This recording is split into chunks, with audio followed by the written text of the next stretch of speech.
You're listening to ChooseFI Radio. The blueprint for financial independence lives here.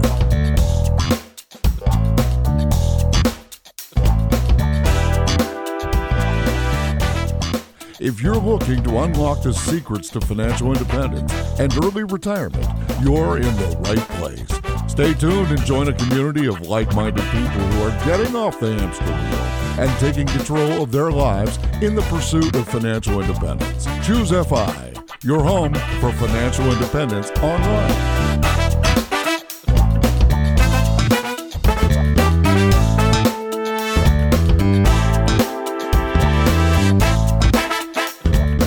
All right, everyone, super excited about this week's episode. This is another episode that is long overdue. Brad and myself are both huge fans of Joel Larsgaard, who actually podcasts with his buddy Matt over at How to Money, a phenomenal podcast if you haven't already checked it out. And we're going to discuss a little bit of that story, but honestly, we're going to rewind and talk about his personal money story, because this is one that I think is so relatable for our audience. Put yourselves in the situation of someone that pursues a career or a job path, not because of how much it makes, but because you love it, because it lights you up. And you do that full well knowing, or maybe finding out after the fact, that it doesn't pay very much. Maybe you're making in the low 20s, whatever it is. How can you use pure hustle to fill in the gaps and thrive on your path to financial independence? This is going to be an incredibly valuable conversation for our audience. And to help me with this, I have my co-host Brad here with me today. How you doing, buddy? Hey, Jonathan, I am doing quite well. And yeah, this should be a lot of fun. It's cool actually getting to interview and dive deep with people that you and I have met before, right? We actually met Joel at Podcast Movement last year and then spent a bunch of time with him at this most recent FinCon with him and his buddy Matt from How to Money. And yeah, to actually get a chance to dive into his story. And it's incredibly fascinating. It's got a little bit of everything from frugality and savings to really starting your own business, both on the real estate side and on the internet/podcasting side. So I think this has got a little bit of everything. So with that, Joel, welcome to the show. Hey, thanks for having me, guys. Glad to be here. So Joel, you are obviously speaking now to tens of thousands of people around the world about financial independence and the path to financial independence. But where did your money story begin? I feel like the biggest thing that happened to me in my life that started making me think about money and be concerned about money. And I guess just, it probably actually was not healthy really in the beginning, my view towards money. And that was because growing up, my parents just weren't great with money. They're great people. They're literally the two people I admire the most in life and the people that I want to most be like, but they weren't good with money. And so, yeah, my parents actually filed for bankruptcy when I was 12 years old. And that changed everything. That changed the whole trajectory of my life and the way I approach money.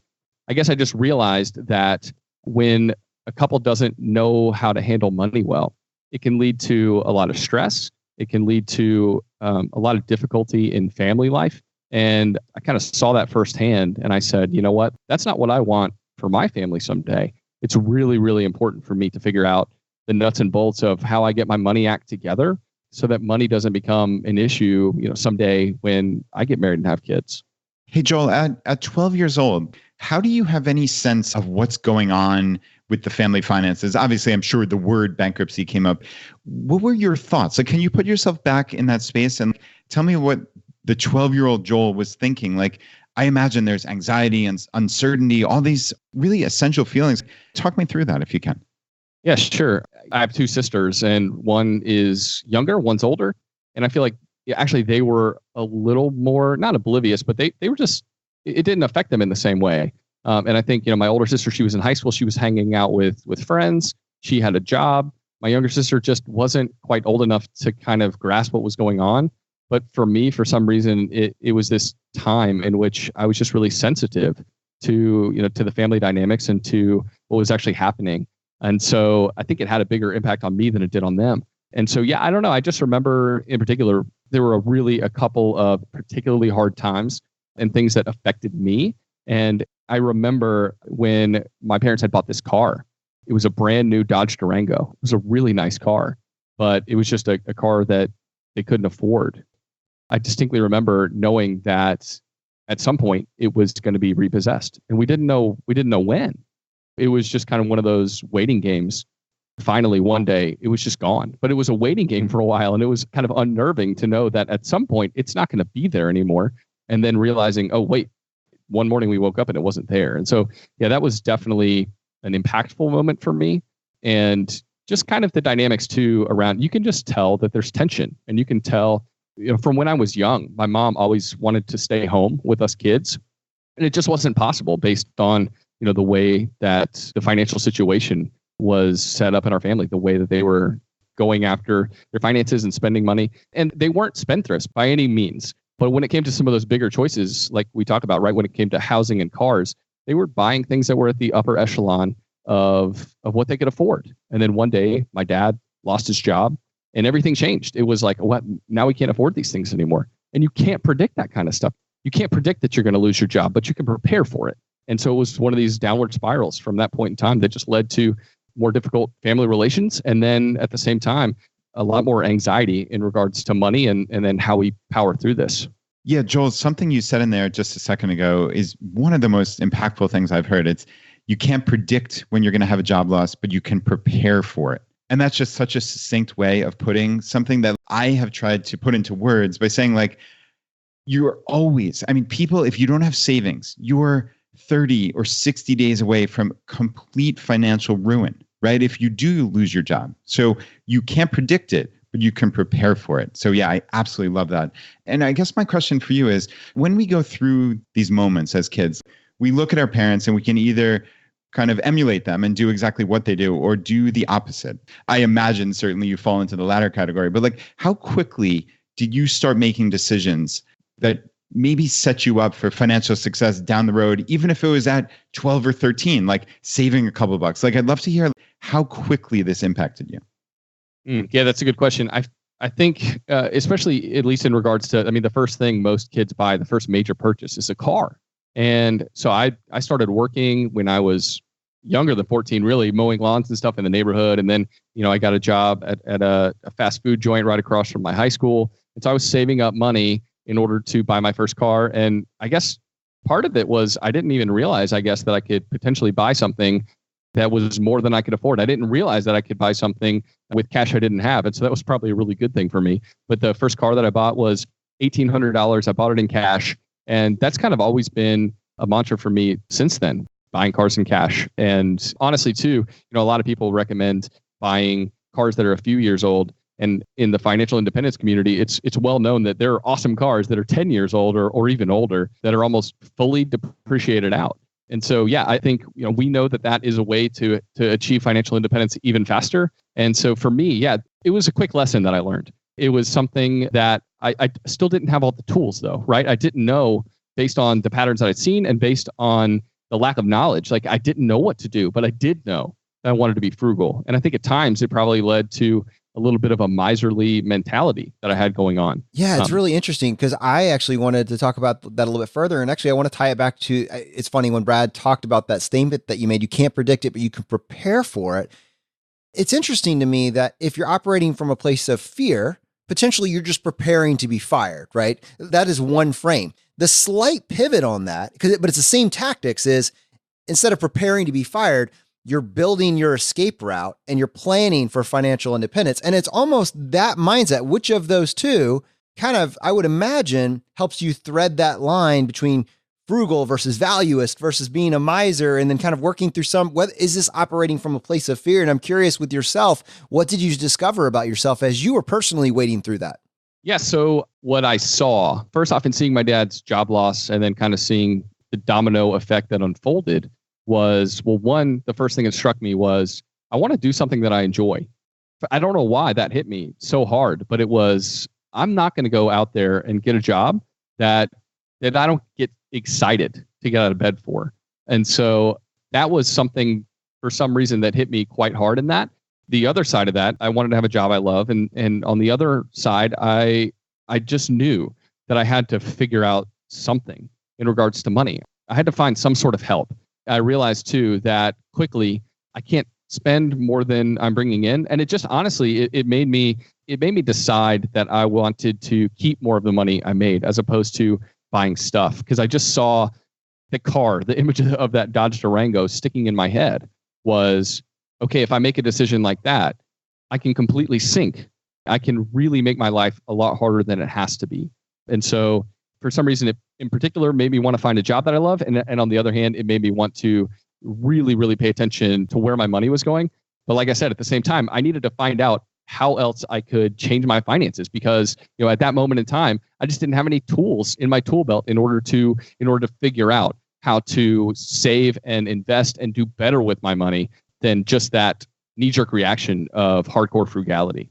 Yeah, and Joel, that's what I'm curious about. So you said going for help, right? And that can take a bunch of different avenues potentially. You could find people in your actual life. In a perfect world, your parents, but obviously I know that wasn't the case for me. It certainly does not sound the case for you. You can find other mentors, or you could find websites and blogs and podcasts and radio shows. Where did you go for your financial education? Yeah, so like I said, it really just started off as this knee-jerk hardcore frugality reaction. And I found myself doing pretty well, just not spending much money. And then ultimately, my second job out of school, I was 22, but it was a job being a producer on the Clark Howard Show, which I still am to this day. It's been those 12 years really of working with Clark that have been this daily crash course in figuring out how to handle money well. And Joel, what I love about this, and I'm a huge fan of Clark Howard, but this is not the, what's your path to get to financial independence? It's get a job working in radio, right? In fact, although you talked about kind of this frugality aspect, the job that you ended up getting, albeit either your first job or your second one with him, you are making less than $30,000 a year in that capacity, right? Oh yeah, no, that's totally true. My first job in radio was part-time. I quickly got moved up to full-time, and I quickly found out that even full-time radio producer in a major market paid in the $20,000 range. I think I was getting paid like $23,000 a year. And then, when I first started working for Clark for a long time, I was part-time, making $15 an hour and then moving my way up. But for a lot of years, frugality was essential because I really just wasn't making very much money. And yeah, anybody that wants to pursue a path in radio or media these days, that's going to be kind of commonly what you're going to see. Just the salaries aren't amazing, but you know what? The joy of getting to go to work every day and enjoying what I do, that to me was worth it. And that right there, that is the setup for this entire episode, because what you did with the income that you were given, with what you had in your tool belt at the time, is you expanded your knowledge base. And I guess we could make 2 points, which maybe we can dive into a little bit further. One is probably the biggest gift that Clark gave you over that duration of time that you worked with him and are working with him was the mindset and maybe the skill set, as opposed to, directly the income that you were earning for the job that you are doing. But 2, you were able to massively move yourself and your family towards financial independence on a relatively, what most people would consider, lower income. I think that's going to be empowering. And I would love for you to walk us through how you did that. And to even make it a little bit easier, set the frame that if most of the cost, if you look at the pie, if everybody's cost, if you look at what makes up that piece of the pie, a large percentage of what people spend on their annual expenses go to home ownership, their car, and food, right? And we know from a car perspective, you had that aspect crushed. But in order to, achieve higher savings rate, you're going to have to do something about the rest of those expenses. What was your path to financial independence, with that income that you had? Yeah, certainly having your approach to FI changes when you're making less money. So for me, the best thing I had at my disposal was first continuing to be frugal, but then on the other side, funneling my money into investments that I could understand. And so for me, I was, of course, saving in a 401k, getting the company match, right? That kind of thing. But then on top of that, it was, for me, it's been real estate. It's been kind of that knowing my immediate neighborhood, buying real estate that I can understand. And my goal has been to buy a house every 2 years. And so every 2 years, I try to save up another 25% for another down payment. Well, in the beginning, it was only 20% because I was owner occupying those houses. And the first house that I bought, I was renting out a room to a friend. And even the house that we're currently in. Wait, I want to actually talk. I mean, I think it's going to be really helpful for our audience to talk about that first house. You said that on a $24,000 a year income, you were able to save up 20% for your first house? Yeah. Through huge amounts of frugality, working some side gigs, I was able to save up, because when I first started working with Clark, I was also pressure washing in the morning before I'd go into work. So I found this job on Craigslist, making roughly $15 an hour there too, and pressure washing houses. I realized that if I was going to achieve this, I had to grind to a certain extent. I had to increase my income. I had to make some extra moves. And so that was kind of the side hustle that started to accelerate my savings rate so that I could buy that first house. Joel, did the side hustle coincide with this goal? Did it precede it? Literally put me back in that time. Yeah, I think part of it coincided with the downturn in real estate. And I realized pretty quickly that this was an opportunity of a lifetime. Obviously, a terrible tragedy for so many people. A lot of people lost their homes. A lot of people lost their jobs in the downturn of last decade. That recession has scarred many people. But I realized, too, that this was kind of a chance for me in order to accelerate my savings rate and funnel it towards investments that I could understand. Yeah, and Joel, this reminds me of the great Warren Buffett quote where he's talking about taking advantage of these downturns. And like you said, obviously this was calamitous for tens of millions of people, but for you were able to look at this as a potential bright spot. And Buffett said, every decade or so, dark clouds will fill the economic skies and they will briefly rain gold. When downpours of that sort occur, it's imperative that we rush outdoors carrying wash tubs, not teaspoons. And that we will do. And if I think about inflection points, Brad, you did this wonderful presentation recently talking about inflection points on your journey to FI. I kind of want to take that same principle and apply it to Joel's story. And I'd love you to give us the information for this, Joel.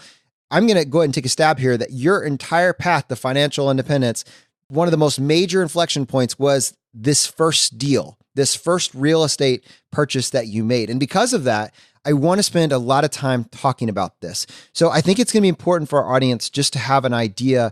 You know, we were talking about a downturn in the market, but actually, like with your specific situation, how much was the sale price for that first home?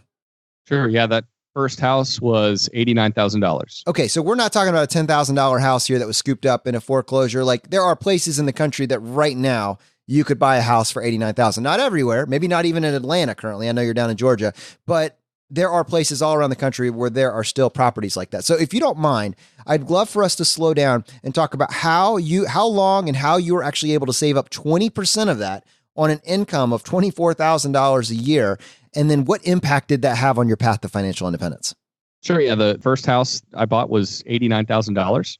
I mean, honestly, it's been one of the main foundations, the main building blocks for me to reach financial independence. And that's because it's had this domino-like effect. When I bought it, I was able to bring in a roommate who was paying over 3/4 of the mortgage then, which was obviously instrumentally helpful in just lowering my monthly cost of housing, but then accelerating my savings for the future. And so I realized quickly, well, what if I can replicate this? And that's when I came up with this 2-year rule. If I can buy a house every 2 years, if I can just accelerate and bank that savings, bank the extra, and save that towards another down payment, well, this is something that's highly replicable in my life. So Joel, on that very first purchase, you essentially saved and scrimped and worked extra jobs for about 2.5 years to save up this down payment and effectively cut your housing costs down to virtually nothing, maybe a quarter of this tiny little mortgage payment. That should give great hope to people out there. They're like, wow, okay, housing costs are my biggest expense, but look at what Joel did on a fairly low salary. Like to me, that is astounding. So I just really wanted to slow down on that. Now, talk me through, okay, where do you go from there? So this first one was owner occupied. You had a roommate and you're saving up for the next 2 years to buy that second house. Where do you personally go? Did you continue living in that first one? Did you move into the next one? Like, talk me through the process of that, because I think a lot of people want to become real estate investors, but sometimes these tiny little details of even like, okay, maybe I need to be owner occupied to get a better mortgage rate or get a lower down payment or something like that. Talk us through those little details, if you don't mind. Yeah, sure. So actually, what I did next was I purchased another single family home that I ended up moving into, and I rented out that first house.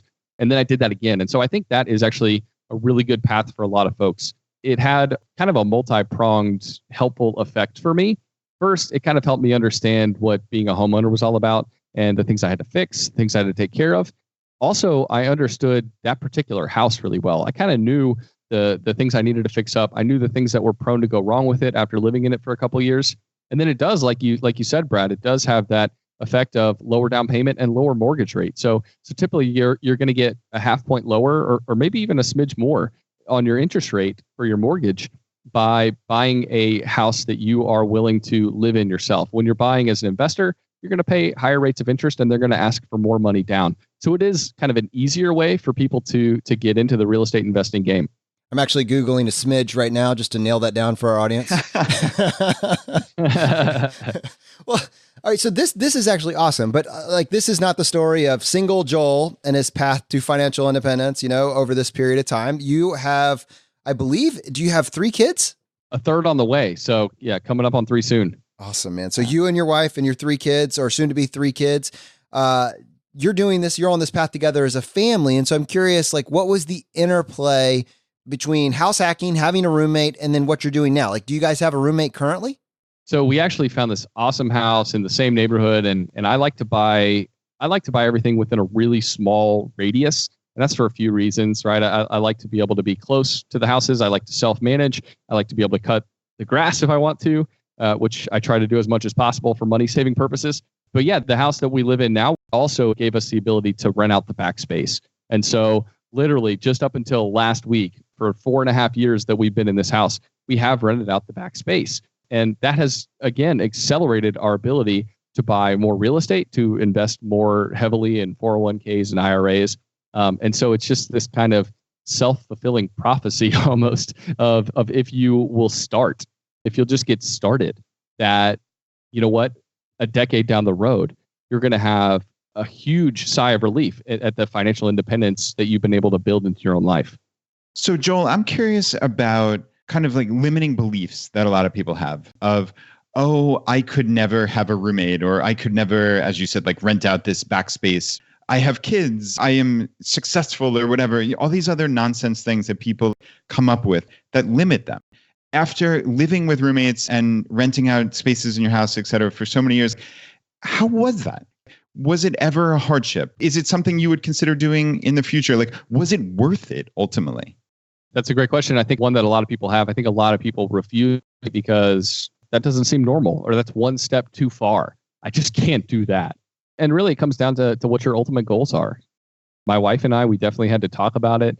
We had to come to some decisions on what we were aiming for. And for us, what we wanted was at least the ability for my wife to be able to stay home with our kids. And so the part of our house that we live in is a 2-bedroom, 1-bath. It's pretty small. Our girls share a room. We're having a third. We're going to put 3 in one room. And that's abnormal, I think, for most folks.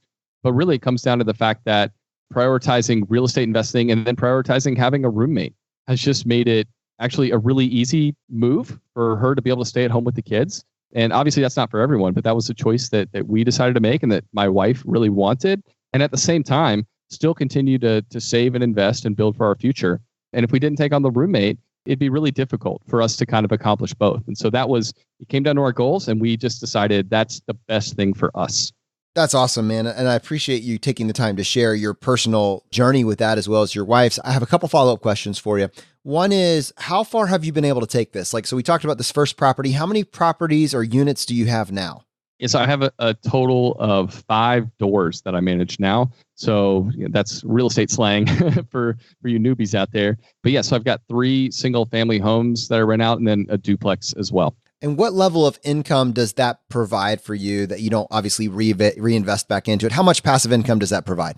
Yeah, about $20,000 a year in income from those properties, which, for some incredibly ridiculously frugal people could pay all your expenses. For us, we're not quite there, but that's the goal ultimately, is to have real estate fund that for us. And Joel, with that $20,000, so are you constantly reinvesting? Like, is 5 doors your total number? Are you paying down mortgage? Talk me through what you actually do with that profit. Sure. Yeah. For me, the idea of paying down my mortgage more quickly just doesn't make sense, right? And there are some people that are more emotional when it comes to money. There are some people that have a tendency to look at the numbers a little bit more specifically. And for me, I've got so many mortgages with ridiculously low interest rates that I would rather funnel that money into saving for another property. And so that's what I have been doing. But now I'm at the point where, as a self-managing landlord, I just don't really have the time to take on more properties. And so for me, I'm kind of not even looking right now at anything when it comes to real estate. And I'm actually taking that money and I'm sticking it more into my IRA and 401ks, just prioritizing an investment that has a lower lift, just something that I don't need to pay attention to nearly as much. What's so interesting, and I want to circle back to this, is with that first home, we talked about how it took you 2.5 years to save up enough for your first down payment. If you were buying more properties now, how quickly do you think that you could stack on enough to get that next property and that next property? How quickly could you start ramping through those? And I guess I say this in light of the fact that it's a wealth snowball, right? Yeah, for sure. Actually, the last 2 years, I've bought properties. I bought one in 2018. I bought one in 2017. And so it kind of came to the place where I was working on a line where I thought I could buy a property every year with that 25% down. Because now we really love the home we're in. We're not planning on moving. Although it is a great method, especially to get started. It's not something that we're currently doing. But yeah, I think if I wanted to, I could try to buy a house every year. I have also, by the way, had to look towards neighborhoods that were just a little bit further away from where we currently live, because as prices have gone up, it's changed the neighborhoods that I'm looking at for a couple of reasons. One, there's a lack of affordability where I currently live. And two, there are neighborhoods that I see as on the rise, as having great potential. And I want my money to go into an investment where I think I'm going to see more upside when it comes to appreciation at the same time as presenting some monthly cash flow. So that's kind of what I look at. Well, let's go a little bit farther with that. So for our audience, someone that is now thinking about picking out their first property, what would be like the 3, maybe 4 things that you would look at to say, this is a good home? This is one that I can get excited about. Sure. Yeah. I think if you're into quick back of the envelope math, the 1% rule is just an awesome way to approach buying real estate. That's essentially that if you are buying a house that costs $150,000, that you would be able to get $1,500 a month in rent for that property. And so that's kind of the quick math that I use in order to identify whether a property is going to work well for me or not. The other things that you want to consider for sure are, how well do you think a property is going to appreciate over time? And are you able to buy at a deal? Yeah, most real estate investors find that most of their actual appreciation is made on the purchase. And then also through the years, you're hoping that that neighborhood maybe has some upside. I was actively scouting places in Atlanta where I saw more upside. I saw new development. I saw people starting to move and trend towards certain neighborhoods. And that helped me see that this neighborhood is going to have more upside in the future. And so that's kind of what I look like. I look for that 1% rule. I want to see appreciation over time. And I also want to see cash flow. But again, too, this is market specific. And you might be in a market where, for instance, let's say you're in Oklahoma, Tulsa, Oklahoma. There might not be a ton of upside appreciation movement. And that 1% rule and that cash flow is what you're banking on. You're banking on just that. So it's very market dependent. There might be other markets where the 1% rule is just laughable. Let's say you're in Denver. Well, it's almost impossible to find a property that's going to meet that 1% rule. Well, that is the headquarters of Bigger Pockets. Property's not sitting around with a 1% rule for very long. I know, right? Seriously. Yeah. So you got to pay attention to the individual market factors where you live. But I kind of like to try to prioritize a hodgepodge of all of those things, but your market may vary.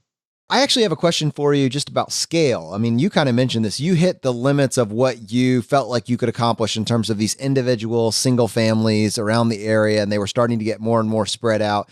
Did you ever consider clustering or trying to scale this method, either by bringing on property management or trying to get, duplexes, tris, quads, maybe a full-on apartment complex, anything like that? Sure. Yeah, that's kind of where I was moving. And the last purchase that I made was actually a duplex. That's been a really good buy. I've actually really enjoyed getting into the multifamily game. And that's where I would continue to go in all likelihood, would be neighborhoods that have solid, really good looking multifamily housing and running those out, because the numbers typically reflect better on multifamily than they do on single family. And also as an individual investor, if you are buying something and you need a place to live at the same time, if you can live in that multifamily property, man, that's an amazing win-win. I haven't really looked into apartment complexes or getting big, because I do like the idea also of keeping it manageable. I like the idea of self-managing for a lot of reasons. One, you're not paying someone to do something that you could do yourself. And I think that idea of getting a 3 a.m. phone call that the toilet is leaking and water's everywhere is kind of overblown. I don't really get 3 a.m. phone calls, and not to say that it couldn't happen. No, what you're trying to say is I don't answer 3 a.m. phone calls. I certainly would let that go to voicemail, right? But it's a little overblown, the difficulty of managing a property. And I think if you have something like I have built in a close proximity where I can easily go by and check on things, after work. I can ride my bike over to most of my properties, which is really helpful. But yeah, I would say that if you can build it like that, then self-managing is a huge win for a lot of reasons. Also, nobody is going to take care of the property that you have purchased better than you would. No one else is going to care about it nearly as much as you do.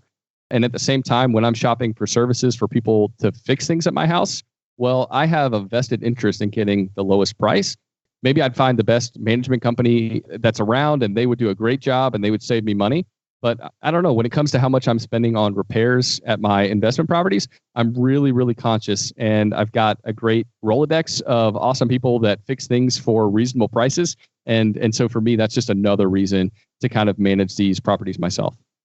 And Joel, if you were just starting out, I guess, with real estate, would you stick with the path that you followed? Or would you counsel someone who's just starting out with real estate, start with the single family, do a house hack, if you will? Or, you just mentioned you started looking maybe for economies of scale purposes at multifamilies. Would you advise that? And then also the location.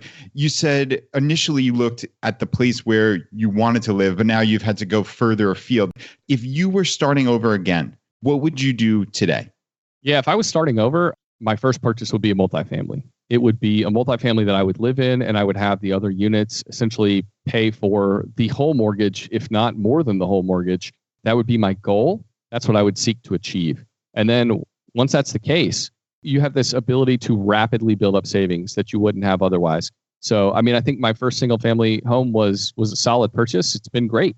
And then having a roommate really did help cover that mortgage, most of the mortgage, and I was able to accelerate my savings. But let's just say if I had bought a triplex, I would have been able to make moves even more quickly. And so I think for most people out there looking, if you can stomach living in a multifamily house, if that's something that you're interested in, I would definitely encourage you in that regard.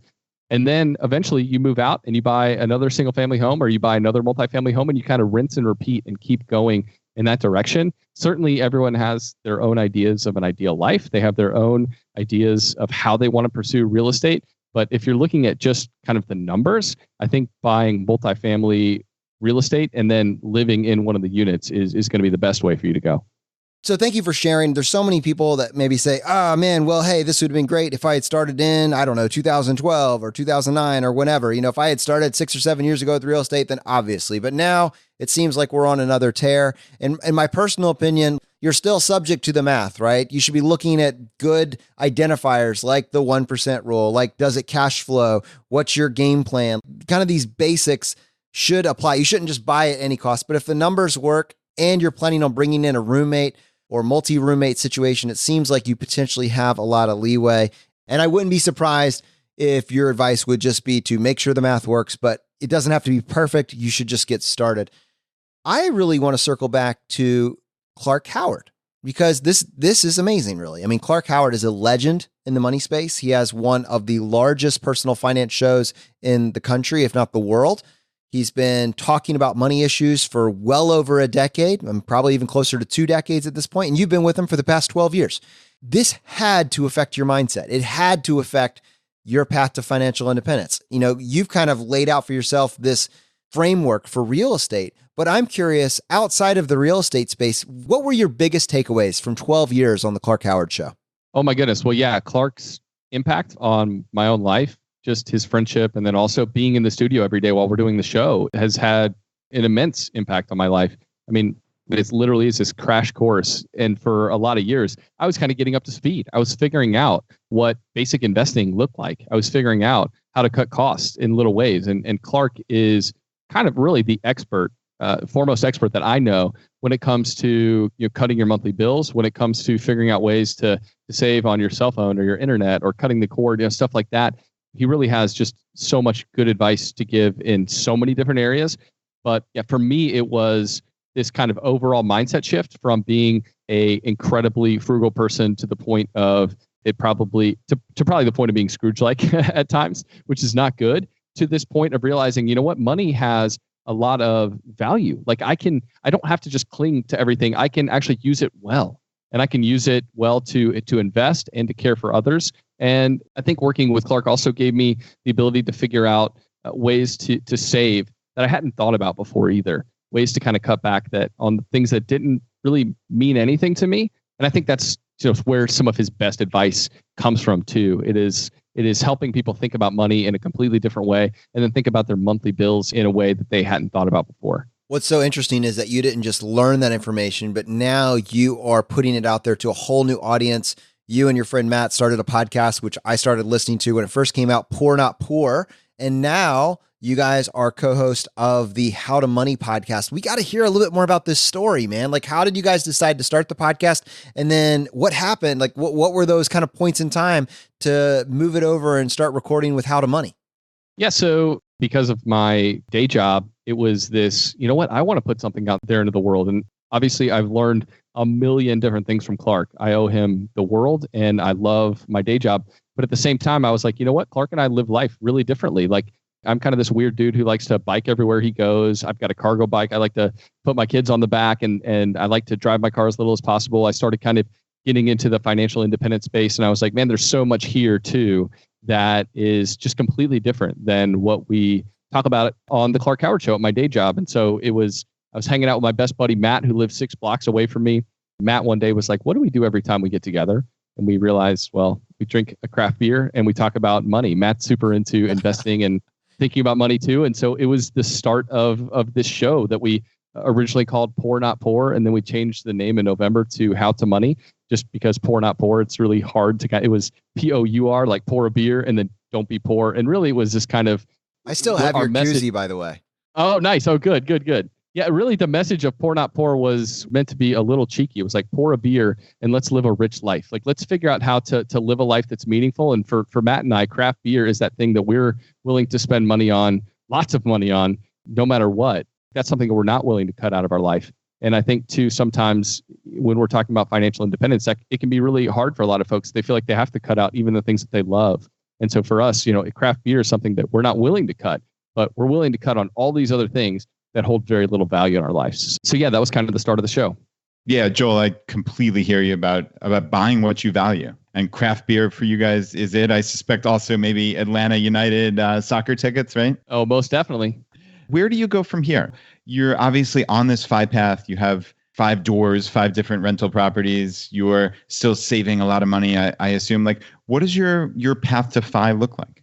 For me, real estate gave me this ability to have income right now, while at the same time also building equity for the future. And so, yeah, I guess right now I'm not nearly as focused on buying more real estate, although in the future I would like to buy more. But I really want to continue to do something that I love every day of my life. I mean, that's really, really important to me. Even if I make less money, that's okay. And if it delays, my path to financial independence, I'm okay with that too.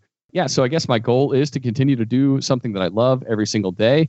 But a combination of real estate, 401k, and IRA investments, I mean, that's really what I'm banking on for financial independence. And really, I think if I wanted to, I'm 35 now, I think I could be financially independent and never have to work again at the age of 40. But that also is not something that's set in stone for me, because I might choose to take a mini retirement, or I might choose to focus and spend more money on my side business. But I think the world can be your oyster when you save and invest well over a long period of time.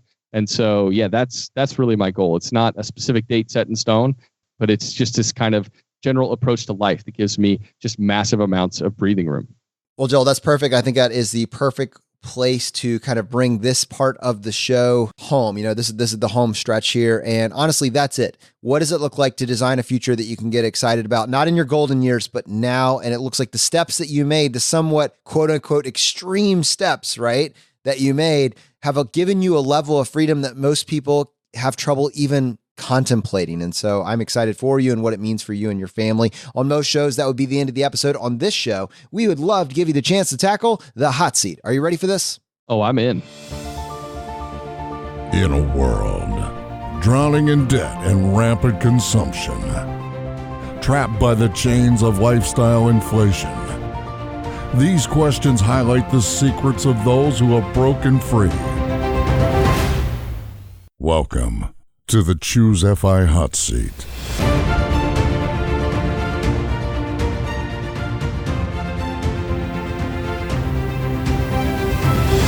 All right, Joel, question number 1, your favorite blog that's not your own.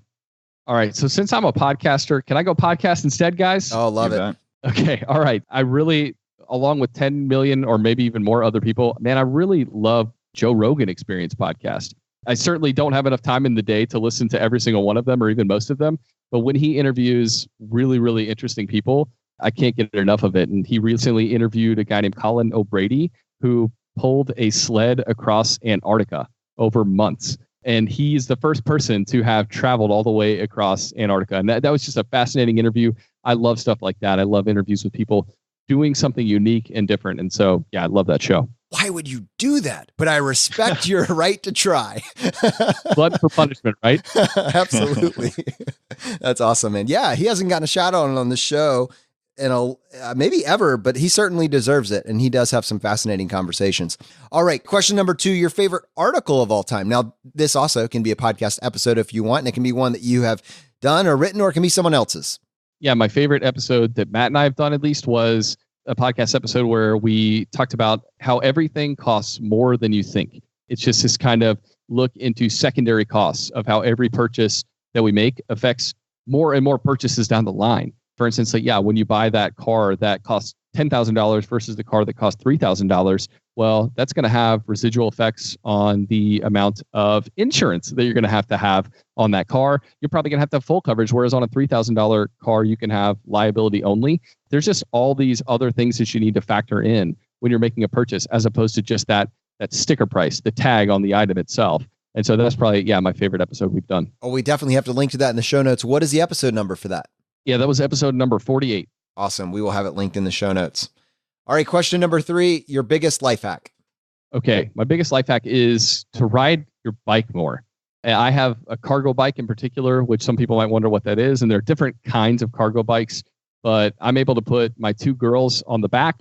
I'm able to take my daughter to school every day on the cargo bike. And I have, in particular, I have an electric cargo bike. So it's super fun at the same time. It goes really fast and it kind of zips me up these crazy hills in Atlanta. So I take my daughter to school, I bike into work, and I feel like riding your bike, not only it allows me to not have to go to the gym because I'm able to stay at least moderately fit by riding my bike often. And then at the same time, just drive my car a whole lot less, which reduces your overall car expenditures. Well, dude, you're going to make all the radio in Atlanta totally obsolete. Like actually tracking the traffic patterns in Atlanta is the state pastime. That's true. That's like the number one reason that people listen to the radio is because they're stuck in traffic. That's for sure. That's funny. All right, Joel, question number 4, your biggest financial mistake. So I think that was thinking that buying cheap stuff was a good idea. Just because something was on sale or quote unquote a good deal, I found myself just that I couldn't hold myself back. I had to buy that item because it would never be that good of a price again. And over the past few years, my mindset has drastically changed that. I'm willing to buy far fewer items and even spend a lot more on certain specific things that are really meaningful to me. And if I had to go back and do it over, I think there were just probably like 12 pairs of jeans in my drawer that I didn't really like or didn't fit well, but I got them because they were like $10 or $12. And so just not buying things only because they're on sale. All right. And question number 5, the advice you would give your younger self. I would say to be more generous, because I did have kind of a miserly approach towards money. And I think that negatively impacted some of my relationships. That's not a good way to view money. It's really important to be thankful for what you have and then to be generous with your excess and what you've been given. And so I think if I could go back and do it over, to tell my younger self, I would say be generous earlier with the people around you, in particular, with the people that you care about the most. Don't be miserly with the money that you've been given. Yeah, don't bring that case of Natty Light when you can upgrade them to craft brew. Come on, man. Exactly. All right, Joel, hey, we've got a bonus question. What is the purchase you've made in, let's say, the last year or so that has added the most value to your life?